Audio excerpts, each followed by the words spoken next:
Hello and namaste friends. Welcome back to my new video. Bharat में आज खेती पर इतनी निर्भरता क्यों बनी हुई है? भारत एक कृषि प्रधान देश है, जहां प्राचीन काल से ही खेती को मुख्य आर्थिक गतिविधि माना जाता रहा है। देश की बड़ी जनसंख्या आज भी प्रत्यक्ष या अप्रत्यक्ष रूप से कृषि पर निर्भर है। यद्यपि आधुनिकता और औद्योगिकरण ने अन्य क्षेत्रों में भी अवसर प्रदान किए हैं, लेकिन आज भी खेती भारत की रीढ़ की हड्डी मानी जाती है। भारत में खेती पर आज भी इतनी निर्भरता क्यों बनी हुई है? इसके पीछे अनेक सामाजिक, आर्थिक, ऐतिहासिक और भौगोलिक कारण हैं। आइए विस्तार से समझते हैं। 1. इतिहास और परंपरा से जुड़ाव। भारत में कृषि की परंपरा हजारों वर्षों पुरानी है। वैदिक काल में भी कृषि को सर्वोत्तम कार्य माना जाता था। अधिकांश भारतीय परिवारों की पृष्ठभूमि कृषक रही है।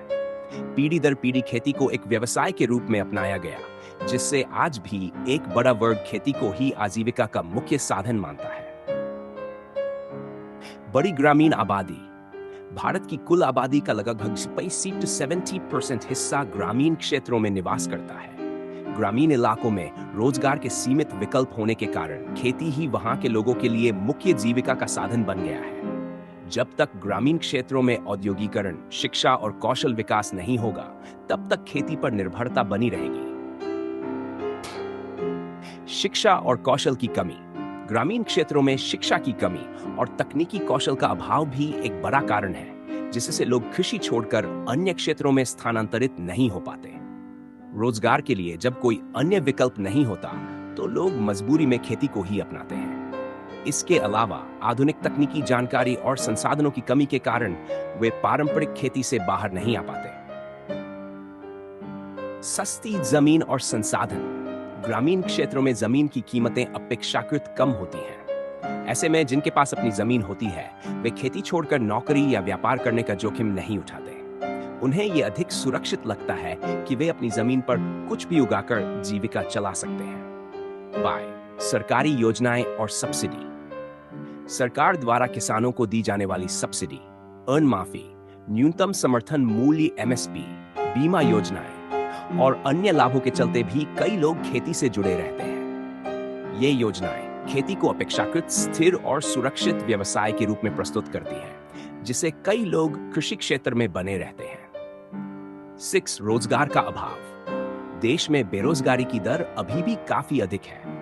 शिक्षित युवाओं के लिए भी पर्याप्त नौकरियां उपलब्ध नहीं हैं। ऐसे में जब नौकरी नहीं मिलती, तो लोग खेती की ओर लौट जाते हैं या खेती के साथ साथ अन्य छोटे मोटे व्यवसाय करते हैं। ये भी खेती पर निर्भरता को बढ़ाता है। 7. जलवायु और भौगोलिक स्थितियां। भारत का भौगोलिक परिदृश्य कृषि के लिए अनुकूल है। यहाँ की मिट्टी, मौसम और जलवायु विभिन्न प्रकार की फसलों के लिए उपयुक्त है। भारत में गंगा, ब्रह्मपुत्र, नर्मदा, गोदावरी, कृष्णा जैसी नदियां बहती हैं, जो सिंचाई के लिए पानी उपलब्ध कराती हैं। इन सभी कारणों से कृषि को यहां अधिक बढ़ावा मिला है। फैक्ट: कृषि आधारित अर्थव्यवस्था।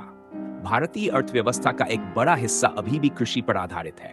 कृषि से न केवल अनाज और खाद्यान्न की आपूर्ति होती है, बल्कि डेयरी, मत्स्य पालन, रेशम उद्योग, बागवानी आदि क्षेत्रों में भी कृषि का प्रत्यक्ष या अप्रत्यक्ष योगदान होता है। कृषि उत्पादों के प्रसंस्करण और निर्यात से भी रोजगार के अवसर उत्पन्न होते हैं। 9. परिवार आधारित कार्य प्रणाली। भारत में खेती एक पारिवारिक कार्य के रूप में देखी जाती है। एक ही खेत में पूरा परिवार मिलकर कार्य करता है, जिससे श्रम की लागत कम हो जाती है। यही कारण है कि गरीब परिवार भी खेती करना आसान मानते हैं, क्योंकि इसके लिए वे बाहरी श्रमिकों पर निर्भर नहीं रहते। डेट। शहरों में जीवन की कठिनाइयां। शहरों में रोजगार की तलाश में गए लोगों को वहां जीवन यापन महंगा और कठिन लगता है। महंगाई, किराया, परिवहन, स्वास्थ्य आदि की समस्याओं के चलते लोग वापस गांव लौट आते हैं और फिर से खेती में लग जाते हैं। इस प्रवृत्ति से भी खेती पर निर्भरता बनी रहती है। निष्कर्ष: भारत में खेती पर निर्भरता केवल परंपरा या मजबूरी का विषय नहीं है, बल्कि यह सामाजिक, आर्थिक और सांस्कृतिक ढांचे से गहराई से जुड़ा हुआ है। जब तक ग्रामीण क्षेत्रों में वैकल्पिक रोजगार के पर्याप्त अवसर नहीं बनाए जाते, शिक्षा और कौशल में सुधार नहीं होता, तब तक खेती पर निर्भरता बनी रहेगी। हालांकि यह आवश्यक है कि कृषि को केवल मजबूरी नहीं, टैग बल्कि एक लाभकारी और सम्मानजनक पेशे के रूप में विकसित किया जाए। इसके लिए तकनीकी उन्नति, उचित मूल्य और किसानों को सशक्त बनाने की दिशा में ठोस कदम उठाने होंगे। अगर आपको ये जानकारी उपयोगी लगी हो तो इस वीडियो को लाइक और शेयर जरूर करें ताकि और लोग भी इसके बारे में जान सकें। अपने विचार और अनुभव कमेंट में जरूर बताएं। हमारे चैनल को सब्सक्राइब करना न भूलें और बेल आइकन दबाएं